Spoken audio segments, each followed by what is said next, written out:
Hello friends, તો આજે આપણે જોવાનું છે સ્થિત વિદ્યુત સ્થિતિમાન કવચની અંદર કેટલું હશે. ક્લિયર ને? તમને એક્ઝામ્પલ તરીકે પૂછવામાં આવે કે કોઈ એક સ્ફેરિકલ કવચ આપવામાં આવેલું છે. ક્લિયર? એ દાખલા તરીકે આવી રીતે તમને કોઈ કવચ આપવામાં આવેલું છે. ક્લિયર ને? કે જેમાં ખાલી ક્ષેત્રફળ જ છે, અંદરની બાજુ ને બહારની બાજુ કાંઈ છે નહીં, વધુ ખુલ્લો ભાગ છે. ક્લિયર ને? બીજી વસ્તુ એ કે આ જે કવચ રહ્યું એની સપાટી ઉપર પ્લસ વીજભાર, બરાબર, અથવા માઇનસ વીજભાર, જે પ્રકારના વીજભાર આપેલા હોય, સતત વિતરણ થયેલું છે એનું. ક્લિયર ને? આવી રીતે બધી બાજુ. તો આ બહારની બાજુને લીધે એના સેન્ટર ઉપર અથવા તો કવચની અંદરના કોઈ પણ પોઈન્ટ ઉપર વિદ્યુત સ્થિતિમાન શોધવાનું કે. ક્લિયર? તો કેવી રીતે ફાઇન કરશું? તો આપણે આગળ જોઈ ગયા, આગળના જે આપણે ચેપ્ટર હતું, ક્લિયર, એમાં શું હતું કે કવચની અંદર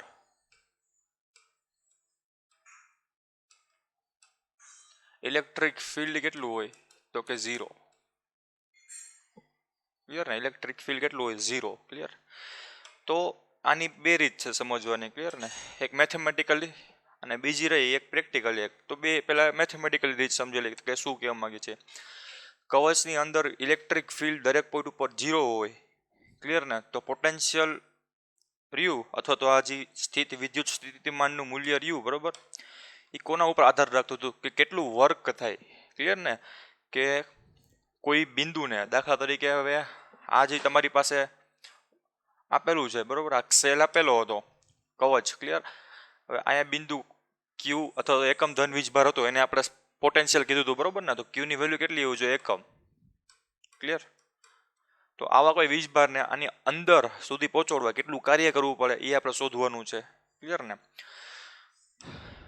તો આ વસ્તુ અહીંયા પડેલી હતી. તો આ જે ક્યુને આની અંદર કેટલું કાર્ય કરવું પડે છે, તો એને આપણે ડબલ્યુ કહી દઈએ. કોના ઉપર આધાર રાખશે? તો કે integration of E into DR, કે જ્યાં ડીઆર હતું, ક્લિયર, એ આવા સૂક્ષ્મ ભાગનું અંતર હતું, કે અથવા તો સૂક્ષ્મ ભાગમાં થયેલું કાર્ય હતું. આ એટલે શું કહેવાય? આખા સૂક્ષ્મ ભાગમાં થયેલું કાર્ય. ડીઆર એટલે થોડુંક અંતર કાપે. ક્લિયર ને? ડીઆર વસ્તુ, દાખલા તરીકે આપણો એકમ ધન વીજભાર અહીંયા આવેલો હોય પ્લસ ક્યુ. ક્લિયર ને? તો એ થોડોક આગળ વધે, અહીંયા પહોંચે, તો એ આપણો ડીઆર થઈ ગયું હતું. તો આટલા ભાગમાં થયેલું અંતર ડીઆર હોય, તો આના સેન્ટર ભાગ સુધી પહોંચવા માટે કેટલું કાર્ય કરવું પડે? ક્લિયર ને? તો આના માટે શું આવશે? તો કે લિમિટ કઈ આવશે? તો કે ઇન્ફિનિટી અંતરથી આવ્યો હોય અને ક્યાં પહોંચે છે? એના સેન્ટર ભાગે પહોંચાડી દે પહેલા. ક્લિયર ને? કવચના સેન્ટરના ભાગે, એટલે લિમિટ થઈ ગઈ 0. અનંત અંતરેથી એને ઇન્ફિનિટીથી એને સેન્ટર પોઈન્ટ ઉપર પહોંચવા માટે થતું કાર્ય ઈ ડોટ ડીઆર. ક્લિયર ને? તો આપણા માટે ખબર છે કે અંદર બાજુ ઈ કેવો છે? 0 છે. તો integration of 0 into DR gives you 0. Clear ને? તો વોલ્ટેજ ઇઝ ઇક્વલ ટુ 0. શું કામ? કારણ કે ડબલ્યુ અને વી સમાન છે. તો આની અંદર, ક્લિયર, કવચની અંદરના ભાગમાં તમે કોઈ પણ જગ્યાએ જશો ને, એક વસ્તુઓમાં સમજો. ક્લિયર? કેવી રીતે? કે આ ઉપર પથરાયેલા છે. હવે આ કવચની સપાટી ઉપર તો વિદ્યુત ભાર રહેલા છે. સપાટીથી જવા અંદર જશો ને નજીક, ક્લિયર ને? આ સપાટી હતી આપણી, થોડુંક આપણે એને ભૂસી નાખીએ કે આપણી પાસે કોઈ સપાટી હોય, ક્લિયર, આવી રીતે કવચ હોય આવું, તો આ સપાટી હતી. દાખલા તરીકે સેન્ટર એનું અહીંયા હતું ને, તો આ સપાટી પરથી કોઈ પણ બિંદુ ઉપર તમારે ગમે ત્યાં જવું હોય, તમારા વીજભારને ગમે ત્યાં જવું હોય છે, આવી રીતે એને કાર્ય 0 કરવું પડશે. એનો મતલબ એમ કે ફ્રીમાં જઈ શકશે, ગમે ત્યાં આરામથી એને એક જગ્યાએથી બીજી જગ્યાએ ઘૂમી શકશે. ક્લિયર ને? તો ટોટલ કાર્ય કેટલું થાય જોવો જી. તો એનો અર્થ એવો થયો કે આ જે કાર્ય મળ્યું ને, એ સેલની અંદર મળ્યું ને, કવચની અંદર મળ્યું. અહીંયા સુધી પહોંચાડવા માટે તો કંઈક કાર્ય કરવું પડ્યું હશે ને. શું કહેવા માંગુ છું કે તમારે જે આ કાર્ય મળ્યું છે, ક્લિયર, એ કવચની અંદર મળ્યું છે ને. તો ટોટલ કાર્ય કેટલું થાય? કે આખા તંત્રનું કાર્ય. તો આપણો વીજભાર પેલા ક્યાં હતો? ઇન્ફિનિટી અંતર હતો કે નહીં? ક્લિયર ને? અહીંયા ક્યાંક હતો ઇન્ફિનિટી અંતરે. આ જે અંતર હતું, ક્લિયર, ઇન્ફિનિટી અંતર હતું. ક્યાંથી? આના સપાટીથી. ક્લિયર ને? આ જે કવચ હતું એની સપાટીથી હવે એને ધીમે ધીમે નજીક લઈ આવું તો એનું અપાકર્ષણ બળ વધશે. અપાકર્ષણ બળને કારણે શું કરવું પડશે? મારે કાર્ય કરવું પડશે. તો જો હું અહીંથી અહીંયા આવી સપાટી સુધી, જોવો જ અહીંયા સુધી, તો મારે કેટલું કાર્ય કરવું પડે એકમ ધન વીજભાર હોય તો કે એમાં પોટેન્શિયલ જેટલું આપણે આગળ જોઈ ગયા, બરોબર ને? એને કેવી રીતે દેખાડે? તો કે ઇન્ફિનિટી આર વડે. જે આર હતો ને, આર એ આના સેન્ટર પોઈન્ટથી હતો, સંદર્ભ બિંદુથી આનું અંતર હતું. ક્લિયર ને? તો સેન્ટર બિંદુથી આનું અંતર કેટલું થાય? અને ત્રિજ્યા જેટલું, બરોબર ને? એટલા માટે મેં કેપિટલ આર લખ્યો છે. ક્લિયર? તો આ વસ્તુ હતી. ક્લિયર ને? આપણે પાછું દોરી લઈએ તો આ પ્રમાણે રચના હતી. તો હવે શું કર્યું કે આ બિંદુને પહેલા સપાટી ઉપર લઈ આવવો પડે ને. તો સપાટી ઉપર લઈ આવવા માટે મારે કંઈક કાર્ય કરવું પડે છે. ક્લિયર? તો એને મેં શું કહી દીધું? વી ઇન્ફિનિટી ઇન્ટુ આર કહી દીધું. ક્લિયર ને? શું કહી દીધું મેં? વી ઇન્ફિનિટી ઇન્ટુ આર. પછી શું કર્યું કે સપાટી ઉપર મારો વીજભાર આવી ગયો અહીંયા. ક્લિયર ને? આ અહીંથી અહીંયા આવી ગયો. હવે પછી આપણે અંદર ગમે ત્યાં જવું હોય અને ફરવું હોય છે તો એના માટે તો ઝીરો એવું કે નહીં. તો એનો મતલબ એમ કહો સપાટીથી હવે અંદર જવું હોય કોઈ પણ બિંદુ ઉપર, આવી રીતે કોઈ પણ બિંદુ ઉપર. ક્લિયર ને? તો એના માટે વોલ્ટેજ કેવા એવા? અંદરના વોલ્ટેજ, બરોબર? અંદરના વોલ્ટેજ હું નીચે લખું નાખું વી ઇન સાઈડ, બરોબર, is equal to 0 volt. Clear ને? તો આનો અર્થ એવો થયો કે ટોટલ વોલ્ટેજ કેટલા છે આખા તંત્રના? તો કે વી ટોટલ બરાબર ઇન્ફિનિટીથી અહીંયા પહોંચવા માટેનું voltage plus V inside. Clear ને? V inside. ક્લિયર? તો આ કેના જેટલા આવશે જોવો જી. ઇનસાઇડની વેલ્યુ કેટલી છે? 0. તો એનો અર્થ એવો થયો કે આપણી પાસે જી ટોટલ વોલ્ટેજ આવશે, બરોબર, કે કોઈ પણ એકમ ધન વીજભારને અનંત અંતરેથી સપાટીએ લઈ જવા માટેના જેટલું કાર્ય કરવું પડે ને, ક્લિયર ને, એટલું જ કાર્ય છે ને આના અંદર કોઈ પણ બિંદુએ કરવું પડશે. ક્લિયર ને? દાખલા તરીકે હવે એક એક્ઝામ્પલ લઈએ કે આ જે વીજભાર હતો, ક્લિયર, આ વીજભારને તમે અહીંથી સપાટીની જગ્યાએ કોઈ અંદરના બિંદુએ લઈ આવ્યા તો કાર્ય કેટલું કરવું પડતું છે? કે જેટલું અપાકર્ષણ બળ લાગે ત્યાં સુધી. તો અપાકર્ષણ ખાલી અહીંયા સુધી લાગતું હતું ને. તમારે લઈ આવ્યા ક્યાં? આ બિંદુ પાસે. સેન્ટર એનું આ બિંદુ પાસે છે. ક્લિયર? સેન્ટર ક્યાં છે તમારું? સેન્ટર તું આવડું આ બિંદુ પાસે, કે જેને સી વડે દેખાડી દઉં. ક્લિયર? તો તમે સેન્ટરથી થોડોક દૂર લઈ ગયા પરંતુ સપાટીથી અંદર લઈ આવ્યા. તો એનો અર્થ એવો થયો કે તમારે ખાલી વર્ક આટલું જ કરવું પડ્યું. અંદર આ જે વર્ક, આ જે તમને લાઈન દેખાય છે, બરોબર, આ જો તમારો પથ દેખાય છે, અહીંયા તમારે અંતર 0 કરવું પડશે. એવી જ રીતે તમે સપાટીથી માની લો કે આવી રીતે ફરીને પાછા એ જ બિંદુ લઈ આવ્યા તો પણ તમારે વર્ક કેટલું કરવું પડે? કે જ્યાં સુધી અપાકર્ષણ બળ લાગે ત્યાં સુધી. તો સપાટી સુધી જ અપાકર્ષણ બળ લાગશે, અંદર અપાકર્ષણ બળ લાગવાનું શૂન્ય થઈ જશે. એટલે તમારે ટોટલ વર્ક કેટલું કરવું પડે? કે જેટલું સપાટીએ તમે લઈ આવવું પડે ને એટલું જ. એનો અર્થ એવો થયો કે આ વીજભારમાં, એકમ વીજભારમાં સંગ્રહથી ઉર્જા કેટલી હશે? તો કે તમારા અહીંથી અહીંયા લઈ આવવા પડતા અથવા તો થતા કાર્ય જેટલી. ક્લિયર ને? એનો અર્થ એવો થયો કે અહીંયા સુધી તમે માની લો કે 5 જૂલની ઉર્જા ખર્ચાણી તમારા દ્વારા, બરોબર ને? ડબલ્યુ બરાબર 5 જૂલની ઉર્જા ખર્ચાણી. સેલની અંદર હવે જ્યારે અંદર આવી ગયો, બરાબર, કવચની અંદરના બિંદુએ કોઈ પણ બિંદુ લેશો એ ઇલેક્ટ્રોન પાસે અથવા તો એકમ ધન વીજભાર પાસે 5 જૂલની ઉર્જા જ રહેશે, બરોબર ને? એટલા માટે શું કહેવાય કે અંદર રહ્યું ને, અંદર એ વીજભાર પોટેન્શિયલ રહ્યો, બરાબર, વીજભારનો, એકમ વીજભારનો, એ કેવો હોવાનો? કોન્સ્ટન્ટ, અચળ હોવાનો. ક્લિયર ને? અને ડેલ્ટા વી એટલે શું થાય કે એક બિંદુ પાસેથી, ક્લિયર ને, ડેલ્ટા વી એટલે શું થશે કે માની લો કે અહીંયા તમારો વીજભાર કેટલો? વી ઇન્ફિનિટી આર. અહીંયા કેટલો આવશે? તો કે આપણે ગણવું હોય ડેલ્ટા વી, તો અહીંયા આપણે કીધું કે કેટલું કીધું કે જેટલું સપાટી ઉપર ઉર્જા એટલી જ અંદર રહે, કારણ કે વધી નથી ને ઘટી નથી. ક્લિયર ને? તો ડેલ્ટા વી એટલે શું થાય કે આ સપાટી ઉપરનું વિદ્યુત સ્થિતિમાન અને આનું તફાવત થશે તો કેટલો આવશે? 0 આવશે. ક્લિયર ને? એટલા માટે વિદ્યુત સ્થિતિમાનનો તફાવત શૂન્ય આવશે. ક્લિયર ને? અને ટોટલ આખા તંત્રનું વિદ્યુત સ્થિતિમાન કેટલું આવશે? કે જેટલું સપાટી ઉપર હશે એટલું. ક્લિયર ને? તો આ વસ્તુ એક ઇમ્પોર્ટન્ટ રોલ ભજવે કે નહીં આપણે ડે ટુ ડે લાઈફમાં? કે દાખલા તરીકે તમારે કોઈ વીજભાર આપેલો હોય, ક્લિયર ને, અથવા તો કોઈ તમને એવી વસ્તુ બનાવી હોય કે તમારે ઇલેક્ટ્રોન અથવા તો કોઈ પણ વીજભાર આની સપાટી ઉપર બેસે, ક્લિયર ને, પછી અંદર આવે ને તો આપણને ઝટકા ન લાગવો જોઈએ. ક્લિયર ને? મીન્સ કે એક ઇન્સ્યુલેટર તરીકે કામ કરશે. આપણા દાખલા તરીકે કાર ક્લિયર, એની માથે જ્યારે વીજળી પડે તો કારને બધી વસ્તુ બંધ કરી દેવામાં આવે તો એ આવું એક પુષ્ટ રચશે કે નહીં? ક્લિયર ને? તો આ પુષ્ટ એક બંધ ગાળો રચે છે ને. આપણે લાસ્ટ વિડીયોમાં પણ જોઈ ગયા હતા, લાસ્ટ ચેપ્ટરમાં જોઈ ગયા હતા કે ગોસનો નિયમ, બરોબર ને? સેમ વસ્તુ એનું આ બીજું ઉદાહરણ છે. ક્લિયર? કે વીજળી પડી, બરાબર, અથવા તો આ જે વીજળી એટલે શું થાય કે વીજભાર આવ્યો તમારી સપાટી ઉપર. હવે શું થશે કે વીજભાર પાસે અંદર આવવા માટે જેટલું કાર્ય બહારનું સપાટી ઉપર છે એટલું જ કાર્ય અંદરની માટે છે કે નહીં? એનો મતલબ એમ થાય કે ઇફેક્ટિવલી તમારા વીજભાર પાસે શૂન્ય પ્રકારની ઉર્જા છે, બરોબર ને? શું કામે? કારણ કે જેટલી ઉર્જા અહીંયા ખર્ચી લીધી છે ઉપરથી નીચે આવવા માટે, એટલી જ ઉર્જા નીચે લઈને આવશે, અંદરની બાજુ આવશે. ક્લિયર ને? એક પ્રકારે ઇન્સ્યુલેટિંગ તરીકે કામ કરશે. એટલે તમને એક પ્રકારે વીજળીથી ઝટકા એક પ્રકારે નહીં લાગે, અથવા તમારું જે કોઈ પણ વસ્તુ અંદર ઇન્સ્ટ્રુમેન્ટ પડેલું હશે, ક્લિયર, એ બચી જશે. ક્લિયર ને? કારણ કે ઉર્જાનું આદાન પ્રદાન થાય ને તો જ એક પ્રકારે આપણને ઝટકા લાગે, બરોબર ને? દાખલા તરીકે તમને કોઈ ધક્કો મારે તો તમને ફિલિંગ આવે ને, પણ કોઈ ધક્કો જ ન મારે તો, અથવા તો બે બાજુથી સમાન ધક્કા મારે તો સેમ વસ્તુ આ ક્રિએટ કરશે. ક્લિયર ને? કે ટોટલ એનર્જી કેટલી થશે?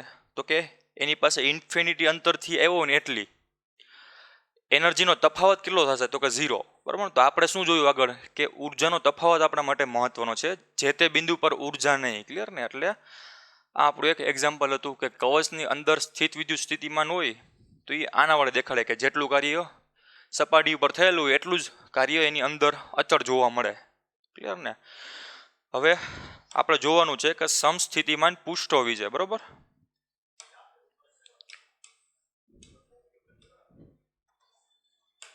શું છે? તો એક નવો ટોપિક છે.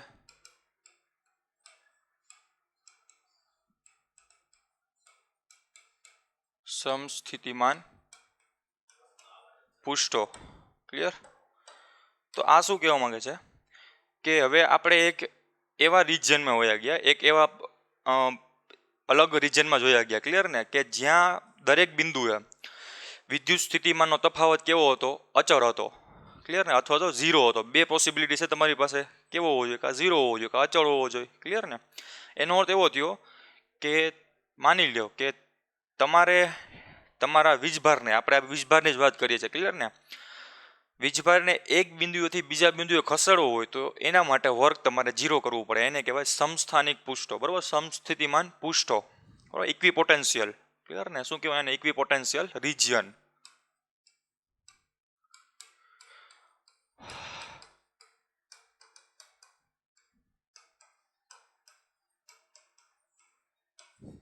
ક્લિયર ને? તો આપણે હવે આને ઇક્વિપોટેન્શિયલ રિજિયન તરીકે જ ઓળખીશું. ક્લિયર? શું કીધું કે દાખલા તરીકે તમારો આ વીજભાર છે અને આ એ બિંદુ અને આ બી બિંદુ છે. તમારા વીજભારને છે ને આ પહેલાં એ બિંદુએ જવું છે. ક્લિયર ને? પછી પાછું બી બિંદુએ પહોંચાડવું છે આપણે એને. તો કંઈક મારે કાર્ય કરવું પડશે કે નહીં? શું કામ? કારણ કે અહીંયા બધા છે ને આપણી પાસે વિદ્યુત ક્ષેત્ર તો રહેલું જ છે. દાખલા તરીકે ઈ કહી દઉં એમને સિમ્પલી, બરોબર ને? ઈ પોઝિટિવ ને નેગેટિવ ચાર્જ દેખાડતો નથી. સિમ્પલી મેં કહી દીધું કે અહીંયા વિદ્યુત ક્ષેત્ર તો રહેલું જ છે, છતાં પણ વર્ક ડન થયું થાય 0 થાય છે. ક્લિયર ને? દાખલા તરીકે તમને એમ કહેવામાં આવે કે તમારા ઉપર તમે આગળ તો વધી રહ્યા છો, પરંતુ તમારામાંથી ખર્ચાતી ઉર્જા 0 છે. ક્લિયર ને? તો આના જેવું ઉદાહરણ છે કે તમારી ગાડી રહી, બરોબર, 4 વ્હીલર આગળ વધી રહી છે, તમે એક્સલરેટ નથી દબાવતા તોય, તો એ ક્યારે પોસિબલ બને? કે જ્યારે તમે હિલ ઉપરથી નીચે ઢાલાણવાળા રસ્તા ઉપર નીચે તમે તમારી ગાડી હકાલો ત્યારે ને. ક્લિયર ને? તો એ વસ્તુ ક્યારે પોસિબલ બને? કે જ્યારે તમારી પાસે દરેક બિંદુ ઉપર વિદ્યુત સ્થિતિમાન સમાન હોય અથવા 0 હોય, બરોબર ને? અથવા તો તફાવત દરેક બે બિંદુ વચ્ચે, આ બે બિંદુ વચ્ચેનો વિદ્યુત સ્થિતિમાનનો તફાવત હોય કેવો થવો જોઈએ? 0 થવો જોઈએ ને. એનો અર્થ એવો થયો કે તમારે ઉર્જા ખર્ચવાની જરૂર ન પડે. ક્લિયર ને? તો એ જ વસ્તુને શું કહેવાય? કે સમસ્થિતિમાન પૃષ્ઠો. ક્લિયર? તો આપણે હવે બે એવા ધારી લઈએ અલગ અલગ પ્રકારના કે આપણી પાસે આવી રીતે છે બે અલગ અલગ પૃષ્ઠ, બરોબર? તો એના માટે પહેલાં માની લો કે આપણી પાસે એક બિંદુવત વીજભાર રહેલો છે. ક્લિયર ને? બિંદુવત વીજભાર રહેલો છે. હવે આનામાંથી હું ક્ષેત્રો દોરું, વિદ્યુત ક્ષેત્ર રેખા દોરું તો આવી રીતે દોરી શકું, બરોબર? થોડાક રીજન માટે દોરીશ. એનો અર્થ એવો કે 3Dમાં બધી બાજુ ઘેરાયેલું છે. જેમ જેમ આગળ જઈશ મારે એમ આ રેખાની લંબાઈ રે બરાબર નાની થતી જશે. એ આપણને ખબર છે, આગળના ચેપ્ટરમાં જોઈ ગયા. ક્લિયર ને?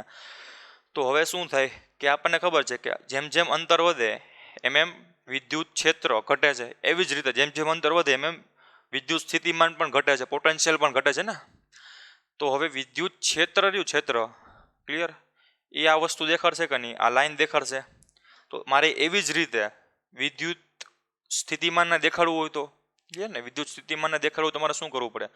તો કે મારે આમાંથી એક કાલ્પનિક પૃષ્ઠ દોરું કે જ્યાં દરેક બિંદુ ઉપર વિદ્યુત સ્થિતિમાન અચળ હોય. ક્લિયર ને? કારણ કે વિદ્યુત સ્થિતિમાનનું સૂત્ર શું થાય? તો કે V બરાબર K, આનું મૂલ્ય છે Q એના છેદમાં R. ક્લિયર ને? તો હવે આ વિદ્યુત ક્ષેત્ર દોર્યું મેં. એવી જ રીતે હું વિદ્યુત સ્થિતિમાન દોરું તો મારે કેવી રીતે દોરવું પડે જોવો જોઈએ. ક્લિયર ને? તો હું એક પોઈન્ટ R લઈ લઉં, એક કોઈ પણ પોઈન્ટ લઈ લઉં કે જેની દૂરી રહી ને R જેટલી છે. ક્લિયર ને? તો આ દરેક પોઈન્ટ ઉપર, આ સેન્ટર પોઈન્ટથી, આ રેફરન્સ પોઈન્ટથી દરેક પોઈન્ટ ઉપર કે જ્યાંથી આનું અંતર R હોય ને, બરોબર ને, ત્યાં દરેક પોઈન્ટ ઉપર મારું વિદ્યુત સ્થિતિમાન કેવું રહેવાનું? કોન્સ્ટન્ટ રહેવાનું સૂત્ર મુજબ, બરોબર ને? એટલું જ મળશે મને. એનો અર્થ એવો થયો કે હું પદાર્થને અથવા તો એકમ ધન વિદ્યુત ભારને આ બિંદુથી અહીંયા લઈ આવું, કે આ બિંદુથી ક્યાં લઈ આવું? અહીંયા લઈ આવું, કે આ બિંદુથી અહીંયા લઈ આવું. ક્લિયર? અથવા તો આ બિંદુથી એના ઓપોઝાઇટ બિંદુએ લઈ આવું. વિદ્યુત સ્થિતિમાનનો તફાવત અથવા તો વિદ્યુત સ્થિતિમાન જે તે બિંદુ પરનું એ આટલું રહેશે કે નહીં? KQ/R. ક્લિયર ને? તો આ વસ્તુને હવે રિપ્રેઝન્ટ કરવાની છે, આપણે દોરવાની છે. ક્લિયર ને? કેવી રીતે? તો કે આ દરેક પોઈન્ટ બન્યા એ પોઈન્ટને હું જોડી નાખું આવી રીતે, બરોબર ને? આ પોઈન્ટને મેં જોડી દીધા તો આ પૃષ્ઠ બન્યું ને, આવું પૃષ્ઠ, એને શું કીધું આપણે? વિદ્યુત સ્થિતિમાન પૃષ્ઠ, બરોબર ને? તો આ શું થયું કે દરેક બિંદુ ઉપર કે જ્યાં એ બિંદુથી સેન્ટરનું અંતર ફિક્સ હોય, બરોબર ને, કોન્સ્ટન્ટ હોય, તો આ દરેક બિંદુ ઉપર પોટેન્શિયલ કેવું હોવાનું? અચળ હોવાનું કે નહીં? તો એનો અર્થ એવો થયો કે હવે આને આપણે આ અંતરને આપણે પૂછી નાખીએ. ક્લિયર? તો અહીંયા આપણું સેન્ટર આવી ગયું. તો આ બિંદુથી માની લો કે આપણો પદાર્થ હતો, બરોબર, આ બિંદુ પડેલો હતો, ત્યાંથી મારે આવી રીતે આમ શિફ્ટ થવું છે, ઉપર જવું છે, અહીંયા પહોંચવું છે. હવે આ બિંદુથી મારે અહીંયા જવું છે, અહીંયા આવી રીતે આમ. ક્લિયર ને? અલગ અલગ મારે જગ્યાએ ફરવું હોય, આને આમ ફેરવવું હોય મારે. અહીંથી મારે હવે દાખલા તરીકે અહીંયા લઈ આવવું હોય. ક્લિયર ને? તો આ દરેક રિંગ દરમિયાન દરેક આ જે વસ્તુ બરાબર પથ લંબાઈ કાપે છે એ દરેક પથ લંબાઈ દરમિયાન તમારે કરવું પડતું કાર્ય કેવું હશે? શૂન્ય હશે. કારણ કે ડેલ્ટા W બરાબર શું થાય? ઇન્ટિગ્રેશન ઓફ E.dl થાય કે નહીં? ક્લિયર ને? અથવા તો આપણે આગળ ભણી ચૂક્યા કે ડેલ્ટા W, સોરી, ખાલી W થાય, બરાબર ને? ખાલી W બરાબર વર્ક બરાબર. એટલા માટે ડેલ્ટા W બરાબર શું થાય? તો કે WA માઇનસ WB, અથવા તો W એટલે શું થાય? VA માઇનસ VB થાય. ક્લિયર ને? તો VA માઇનસ VB આ પ્રમાણે કરો છો તો કે KQ ના છેદમાં R અને KQ ના છેદમાં R. શું કામે R? કારણ કે દરેક બિંદુ પાસે મારે સેન્ટરથી અંતર કેટલું છે? આ ત્રિજ્યાથી આનું અંતર કેટલું છે? R જ છે ને. ક્લિયર ને? આખું 3D સ્ટ્રક્ચર બનાવો તો 3D સ્ટ્રક્ચરમાં શું મને? આખું એક કવચ જ મળે કે નહીં? બરોબર ને? સેલ મળે. તો આ પ્રમાણે તમે કરશો એટલે શું મળશે? જોવો જી, 0 મળ્યો કે નહીં? તો એનો અર્થ એવો થયો કે મારે વર્ક કેવું કરવું પડતું હશે? 0. ક્લિયર ને?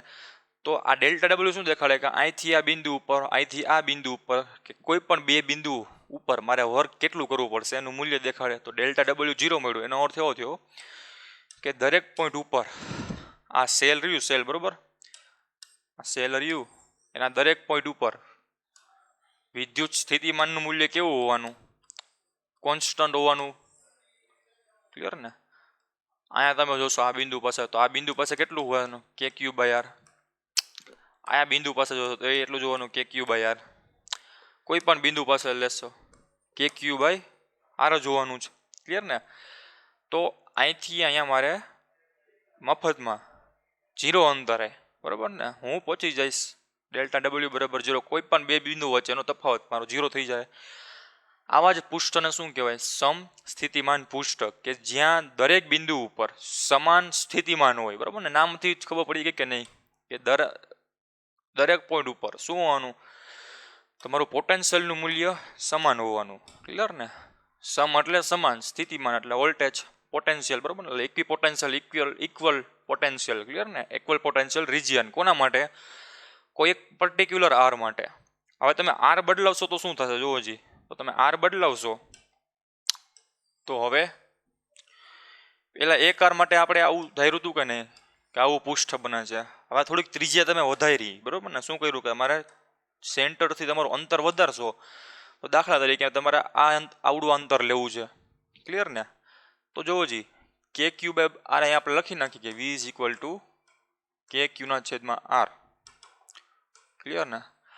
હવે આપણે આને નામ દઈ દઈએ કે આ જે ત્રિજ્યા હતી, બરાબર, એ R1 ત્રિજ્યા હતી. આ જે ત્રિજ્યા બને છે એ કેટલી બને છે કે R2 ત્રિજ્યા. હવે અહીંથી હું સર્કલ બનાવીશ આવી રીતે. ક્લિયર ને? તો આ સર્કલમાં જોવો જે પોટેન્શિયલ ઘટશે કે નહીં, કારણ કે આર વધ્યો તો પોટેન્શિયલ ઘટ્યો. ક્લિયર ને? હજી મારે દૂર R3 ત્રિજ્યા બનાવવો, સર્કલ બનાવવું હોય તો હું આવી રીતે બનાવું R3. ક્લિયર ને? અથવા તો અહીંથી આપણે લાઈન દોર નાખીએ આવી રીતે R3. ક્લિયર ને? અહીંથી હું સર્કલ બનાવીશ તો આવી રીતે થશે કે નહીં, આમ, બરાબર? આ થોડુંક અડધું આપણે સમજી લઈએ. તો જોવો જી, કાંઈ નોટિસ કર્યું કે આ બે વચ્ચેનું અંતર કરતાં મેં આ બે વચ્ચેનું અંતર કેવું કર્યું? વધાર્યું કે નહીં? ક્લિયર ને? તો આ શું સૂચવે છે? આ એક નિયમ છે. શું? કે પોટેન્શિયલને દેખાડવું હોય ને, ઇક્વી પોટેન્શિયલ રિજિયનને દેખાડવું હોય ને, પૃષ્ઠને દેખાડવું હોય ને, તો જો સેન્ટર પોઈન્ટથી પોટેન્શિયલનું મૂલ્ય રહ્યું ને એ એકદમ વધુ હશે કે નહીં? ક્લિયર ને? આના સેન્ટર પોઈન્ટથી તમે પોટેન્શિયલ ગણતા હશો તો ખૂબ જ વધુ હશે, કારણ કે આરનું મૂલ્ય કેવું હોવાનું? ઓછું હોવાનું. ક્લિયર ને? તો હવે આપણે સેન્ટર પોઈન્ટની નજીકનું પૃષ્ઠ દોરવી હોય તો એના માટે શું કહી શકાય? જોવો જી, આવી રીતે. તો આ સેન્ટર પોઈન્ટ હતો, આનો નજીકના પૃષ્ઠ દોરવો હોય તો એ મારે આવી રીતે દેખાડવા પડે, આમ, તો એકદમ ગીચો ગીચ, બરાબર ને? આવી રીતે, આમ, આવી રીતે. ક્લિયર ને? જેમ જેમ દૂર જશો એમ આ બે વચ્ચેના અંતર વધતા જશે. આ બે એક પછી એક રહ્યા, બરાબર, પરસ્પર એક પછી એક ના વિદ્યુત સ્થિતિમાનને જે દોરવામાં આવે, આ સેલ દોરવામાં આવે, એ બે વચ્ચેનું અંતર કેટલું થશે? વધતું જશે. તો એક નિયમ છે. એમાં કેમ આપણે દોરતા હતા કે વિદ્યુત ક્ષેત્ર હોય, વિદ્યુત ક્ષેત્ર એ જેમ પ્રબળ વધુ હોય ને એમ લાઈન વધુ કરવાની, જેમ જેમ નિર્બળ થતું જાય ને એવી રીતે આવી રીતે દોરતું જવાનું. તો સેમ વસ્તુ આમાં કરવાની, કે વિદ્યુત સ્થિતિમાન જ્યાં પ્રબળ હોય ને ત્યાં આપણે આવા વધુ સેલ નજીક દોરવાના, બરાબર ને? આવી રીતે કોઈ પણ આકારના હોઈ શકે. આ તો એકમ બિંદુવત વિદ્યુત ભાર વચ્ચે લીધો, બરાબર ને? નેક્સ્ટ આપણે જોશું કે ડાયપોલ માટે કેવી રીતે આવશે કોઈ, બરાબર ને? તંત્ર માટે કેવી રીતે આને દોરવામાં આવે. ક્લિયર? તો જેમ જેમ દૂર જાય ને એમ આ બે સેલ રહ્યા ને, બરાબર, આ પોટેન્શિયલ રહ્યા ને એને બે વચ્ચેનું અંતર વધશે. તો આ પ્રમાણે ઇક્વી પોટેન્શિયલ રિજિયનને દોરવામાં આવે. ક્લિયર ને?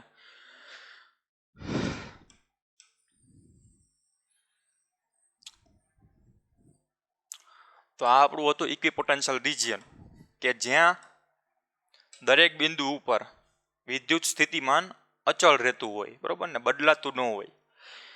તો હા, તો એક બિંદુવત વિદ્યુત સ્થિતિમાન હતું, બરાબર, બિંદુવત વીજભાર વચ્ચે. હવે ડાયપોલ હોય તો ડાયપોલ આપણને ખબર છે કે એક પોઝિટિવ ધરાવે, એક નેગેટિવ ધરાવે, બરાબર ને? હવે આના માટે હું દોરવું હોય તો મારે નજીકના બિંદુ માટે કેવી રીતે આમ ગીચ રાખવા પડે ને, આવી રીતે. આમ જેમ દૂર જાય છે એમ મારું અંતર બે વચ્ચેનું વધતું જશે. એવી રીતે આના માટે હશે, બરાબર ને? આવી રીતે. તો આ થઈ ગયા ડાયપોલના સ્થિતિમાનો. બીજી વસ્તુ એ કે વિદ્યુત સ્થિતિમાન રહ્યું, બરાબર, વિદ્યુત સ્થિતિમાન એ સદિશ રાશિ નથી, જેથી કરીને આપણે વિદ્યુત ક્ષેત્રની જેમ આમાં એરો નો દેખાડી શકીએ. ક્લિયર ને? વિદ્યુત ક્ષેત્ર દોરવું હોય તો વિદ્યુત ક્ષેત્ર શું હોય કે આવી રીતે દોરી શકીએ ને, એરો તરીકે. જો એમાં લાઈન એવી, દિશા એવી, એનો મતલબ એમ કે આ મૂલ્ય અને દિશા બંને દેખાડશે આવી રીતે આમાં. ક્લિયર ને? આ પોઝિટિવ માટે થયું, નેગેટિવ માટે આનાથી વિરુદ્ધ થશે કે નહીં? ક્લિયર? નેગેટિવ માટે દોરી લઈએ તો નેગેટિવ માટે શું થશે? અંદરની બાજુ એરો દેખાડી દેવાના, બરાબર ને? આવી રીતે આમાં. ક્લિયર ને? કોઈ પણ પોઈન્ટ પાસે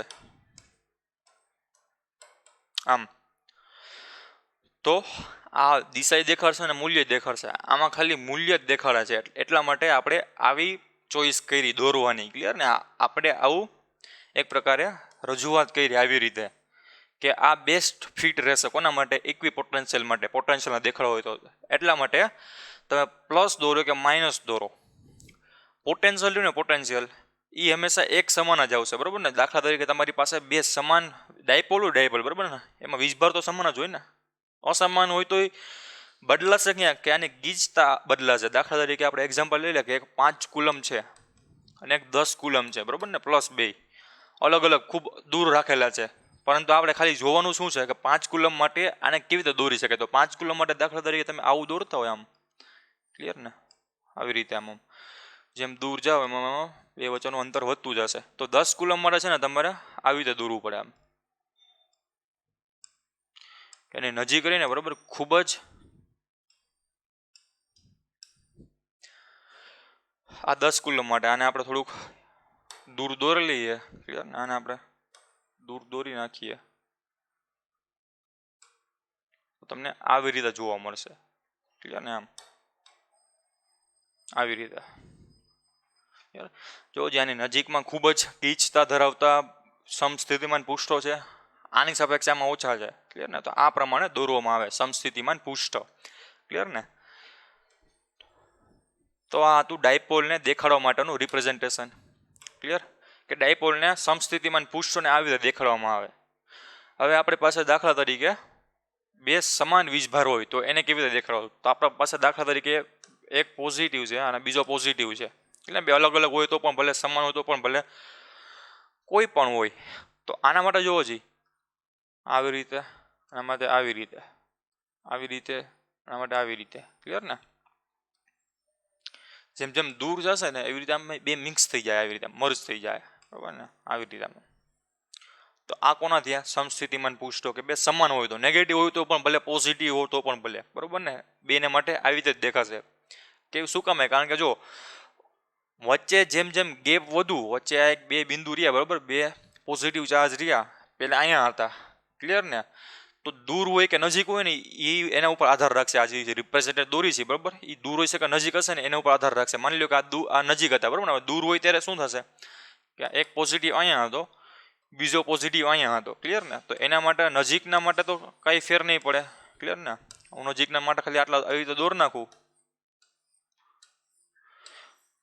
જે દૂરના હશે ને એ ખાલી આવી રીતે થશે, ક્લિયર ને. તો એનો અર્થ એવો થયો કે આ જે સમસ્થિતિમાન પૃષ્ઠો રહ્યા ને એ દૂર જશે ને એમ આ દૂરની લાઈન રહીને, બરાબર, એ ખૂબ જ વીક થતી જશે, નબળી થતી જશે. એ તો આપણે નોર્મલી ખબર પડી જાય કારણ કે ક્યુ બાય આર ઉપર આધાર રાખે છે પોટેન્શિયલ, ક્લિયર ને.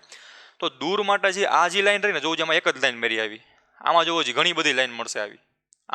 આ તમને આ બે મિક્સ લાઈન દેખાય છે, મર્જ કરેલી મોટી લાઈન, એ તમારે કોના ઉપર આધાર રાખશે કે તમારા બે બિંદુઓ વીજભાર નજીક છે કે દૂર છે. નજીક હોય તો આવી લાઈન ઘણી બધી મળશે, આવી બે મિક્સ થયેલી લાઈન, બરાબર ને. આવી રીતે મિક્સ થયેલી લાઈન ઘણી બધી મળશે, આમ દૂર જતા હોય એમ, ક્લિયર ને. જ્યારે દૂરના બિંદુ માટે ઓલરેડી એક તો દૂર જ છે, જેથી કરીને નજીકની લાઈન તો એકબીજામાં મિક્સ નહીં થાય, મર્જ નહીં થાય. જ્યારે દૂરની લાઈન બરાબર એકબીજામાં ભળી જશે, ક્લિયર ને. તો આ હતું સમાન વીજભારમાં કેવી રીતે દોરી શકાય ઇક્વી પોટેન્શિયલ રિજિયનને, ક્લિયર ને.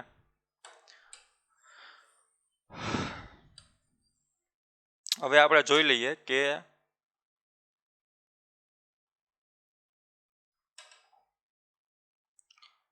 આ પોટેન્શિયલ સમાન માટે. તો હવે સમાન વિદ્યુત ક્ષેત્રમાં કેવી રીતે દેખાડી શકીએ, ક્લિયર ને.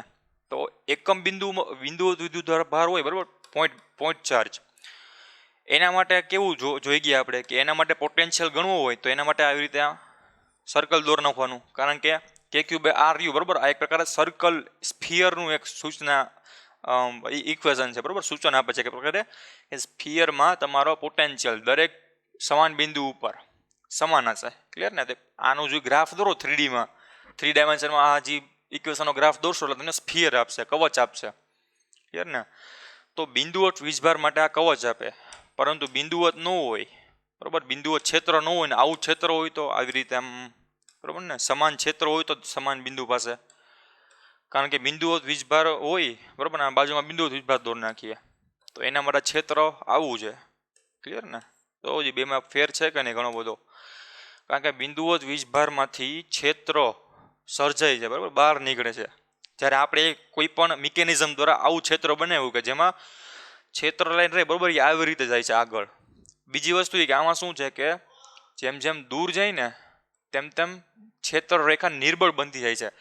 આમાં જોવું છે જેમ જેમ દૂર જાઓ એમ ક્ષેત્ર રેખા કોન્સ્ટન્ટ છે. એનો મતલબ એમ કે દરેક પોઈન્ટ પાસે ઈનું મૂલ્ય આમાં સમાન છે, જ્યારે આમાં દરેક અલગ અલગ પોઈન્ટ માટે અલગ અલગ ઈ મળે છે, બરાબર ને, મૂલ્ય અલગ અલગ મળે છે ઈ પોઈન્ટ ઉપર. જેથી કરીને આના માટેના ઇક્વિપોટેન્શિયલ રિજિયન અલગ થશે. કેવી રીતે? તો કે આપણે આના ઇક્વિપોટેન્શિયલ રિજિયન દોરી તો આપણને ખબર છે કે અહીંથી હું એને આવી રીતે પૃષ્ઠ દોરી નાખું ચોરસ હતો કોઈ પણ પ્રકારનું, ક્લિયર, આવી રીતે, ક્લિયર ને. તો આ પૃષ્ઠમાંથી પસાર થતું શું થાય કે ઇલેક્ટ્રિક રેખા દેખાડશે કે નહીં, ફિલ્ડ દેખાડશે, ક્લિયર ને. તો હવે તમારે કોઈ પણ બિંદુ પાસે, બરાબર, કોઈ પણ એક રેખા તમે માની લ્યો, અથવા તો અહીંયા તમારો વીજભાર હતો અને એને અહીંથી આ બિંદુ ઉપર આવવું છે, આ જે તમે પૃષ્ઠ દેખાણું એ પૃષ્ઠ ઉપર આવવું છે, તો એના માટે વોલ્ટેજ કેટલા છે વી માની લઉં, ક્લિયર ને. તો હવે માની લો કે અહીંથી કોઈ બિંદુ હતો અને એને અહીંયા બિંદુ ઉપર આવવું છે, નીચેના બિંદુ ઉપર આવવું છે અહીંયા, તો આના માટે વોલ્ટેજ કેવા રહેવાના, વી, બરાબર ને. એ તો આપણે જોઈએ કારણ કે વોલ્ટેજ એ પથ લંબાઈ ઉપર આધાર નથી રાખતો, ખાલી સ્થાન ઉપર જ આધાર રાખે છે, અથવા તો મિનિમમ અંતર ઉપર જ આધાર રાખે, ક્લિયર ને. તો આ દરેક પૃષ્ઠ દરમિયાન આ દરેક પૃષ્ઠ ઉપર પોટેન્શિયલ કેવો મળવાનો, સમાન. શું કામ? કારણ કે દરેક પોઈન્ટ ઉપર મારું ઇલેક્ટ્રિક ફિલ્ડ કેવું છે, કોન્સ્ટન્ટ, બરાબર ને. તો વી ઇઝ ઇક્વલ ટુ, પાછું લખી નાખું, ઈ ડોટ ડીઆર, આ એનું ઇક્વેશન હતું, ક્લિયર ને. ઈ કોન્સ્ટન્ટ તો વી કોન્સ્ટન્ટ, બરાબર ને, કારણ કે આર યુ આર, આ ડીઆર યુ ડીઆર, બરાબર. આને આપણે બહાર કાઢી નાખીએ તો મને શું મળશે, તો કે ઈ મળશે ને માઇનસ ઈ, અથવા તો પ્લસ ઈ. જેના માટે હોય બાહ્ય વિદ્યુત ક્ષેત્ર હોય તો પ્લસ ઈ મળે, ઇલેક્ટ્રિક ફિલ્ડ હોય તો માઇનસ ઈ મળે, બરાબર. એના માટે નથી, ઈ ઇન્ટુ ડીઆર. તો આ ખાલી સ્થાન દેખાડશે, બરાબર ને, આ અંતર નહીં દેખાડે. શું દેખાડશે? સ્થાન. પહેલા અહીંયા હતો પછી અહીંયા આવ્યો, પહેલા અહીંયા હતો પછી અહીંયા આવ્યો, ક્લિયર ને. તો આ બંનેના સ્થાન સમાન થશે. સ્થાન મીન્સ કે સ્થાનાંતર, બરાબર. બે વસ્તુ સેમ જ છે. પથ લંબાઈ કહે ને તો અહીંથી અહીં આવશે, પણ સ્થાન કહેશે ને તો એનું મિનિમમ અંતર થશે, બરાબર ને. આપણા નેક્સ્ટ એક્ઝામ્પલમાં આપણે જોઈશું કે શું કહેવા માંગુ છું, ક્લિયર ને. તો પોટેન્શિયલ રહ્યું પોટેન્શિયલ, બરાબર. તો એ સ્થાન રહ્યું સ્થાન, એ કોન્સ્ટન્ટ આવી ગયું ને, કે દરેક બિંદુ ઉપર અહીંથી તમે સ્થાન ગણો કે અહીંથી તમે સ્થાન ગણો, સ્થાન કેવું આવવાનું, કોન્સ્ટન્ટ આવવાનું. તો આનું ઇન્ટિગ્રેશન આવશે, એ કેવું આવશે, કોન્સ્ટન્ટ આવશે. એને હું કહી દઉં, માની લો કે આર. તો જોવો જી વી કેવો રહ્યો એક આર માટે, કોન્સ્ટન્ટ રહ્યું કે નહીં. આ આપણું સંદર્ભ બિંદુ હતું, ત્યાંથી અહીંયા કેટલું કાર્ય કરવું પડશે એ આપણો સ્થિતિમાન હતો, બરાબર ને. તો દરેક જગ્યાએ આપણું ઈ કોન્સ્ટન્ટ છે, દરેક જગ્યાએ માટે સ્થાન કોન્સ્ટન્ટ છે. તો મારું દરેક પોઈન્ટ ઉપર આ જે તમને દેખાય છે, બરાબર, દરેક પોઈન્ટ ઉપર પોટેન્શિયલ કેવો હોવાનો, કોન્સ્ટન્ટ હોવાનો. હવે થોડોક આગળ ગયા મેં બીજું પૃષ્ઠ બનાવ્યું, તો સંદર્ભ બિંદુથી સ્થાનાંતરમાં જોવો છે ફેર આવી ગયો કે નહીં, કેટલો ફેર આવ્યો, તો કે આટલો, બરાબર ને. સ્થાનાંતરમાં કહું છું. આના માટે તો કે આના માટે તો સેમ જ રહે. શું કામે? કારણ કે પથ લંબાઈ થાય ને, આ પથ લંબાઈ થાય, બે માટે સ્થાનાંતર તો કેટલું થાય કે સંદર્ભ બિંદુની સાપેક્ષ છે, મિનિમમ અંતર કેટલું કાપવું પડે એને સ્થાનાંતર કહેવાય. સંદર્ભ બિંદુ આટલું છે તો મિનિમમ અંતરને સીધી રેખા કાપવી પડે ને, સીધી રેખા કાપવી પડે, ક્લિયર ને. તો આ થઈ ગયું શું, એનું સ્થાનાંતર થઈ ગયું કે નહીં. અથવા તો બીજી રીતે કહ્યું તો આ બિંદુ અહીંયા આવીને જગ્યાએ અહીંયા આવે તો આ થઈ ગયું ને સ્થાનાંતર. આ બિંદુ રહ્યું આની જગ્યાએ અહીંયા આવે તો આને ઉપર આમ ખસેડી નાખું તો એક જ પૃષ્ઠ છે ને, આ પૃષ્ઠને થોડુંક લાંબુ કરી નાખું, ક્લિયર, આવી રીતે. તો આ બિંદુ અહીંથી અહીંયા આવે કે આ બિંદુ અહીંથી અહીંયા આવે કે આ બિંદુ અહીંથી અહીંયા આવે, એના પથ ઉપર આધાર નહીં રાખે. લાસ્ટ પોઈન્ટ ક્યાં છે એના ઉપર આધાર રાખશે, બરાબર. તો લાસ્ટ પોઈન્ટ તો જોવું છે, આને હું વાય લાઈન દૂર નાખું અને વાય એક્સિસ કરી નાખું તો વાય એક્સિસ ઉપર જ આવ્યો ને લાસ્ટ પોઈન્ટ તો એનો, બરાબર ને. અહીંયા જેને પહોંચવું છે ગમે તે રસ્તો લે, ક્લિયર ને. તો આ પ્રમાણે એના અલગ અલગ પ્રકારના પૃષ્ઠ દોરી શકાય, બરાબર. અને ક્યારે કે સમાન વિદ્યુત ક્ષેત્ર હોય ત્યારે, બરાબર. આ વિદ્યુત ક્ષેત્ર હતું, આ એક પૃષ્ઠ દોર્યું, તો આ પૃષ્ઠના દરેક પોઈન્ટ ઉપર વી કોન્સ્ટન્ટ મળશે. થોડુંક દૂર મેં પૃષ્ઠ દોર્યું તો થોડાક દૂરના પૃષ્ઠ માટે આના કરતાં પોટેન્શિયલ અલગ મળશે, આના કરતાં પોટેન્શિયલ અલગ મળશે, પરંતુ આ દરેક પોઈન્ટ માટે પોટેન્શિયલ સેમ મળશે. હજી એક દોરીશ તો પોટેન્શિયલ આના કરતાં આ બે કરતાં અલગ મળશે, પરંતુ એક જ બિંદુ ઉપર એક જ પૃષ્ઠ ઉપર પોટેન્શિયલ કોન્સ્ટન્ટ મળશે, ક્લિયર ને. તો આ હતું સમાન વિદ્યુત ક્ષેત્રમાં પુષ્ઠ, બરાબર, સમસ્થિતિમાન પુષ્ઠ. હવે આપણે નેક્સ્ટ લેક્ચરમાં નવા ટોપિકથી શરૂઆત કરશું. ક્લિયર? કે બે અલગ અલગ પુષ્ઠ આપેલો હોય કે એમાં વિદ્યુત સ્થિતિમાન અને વિદ્યુત ક્ષેત્રનું રિલેશન શું છે. Thank you.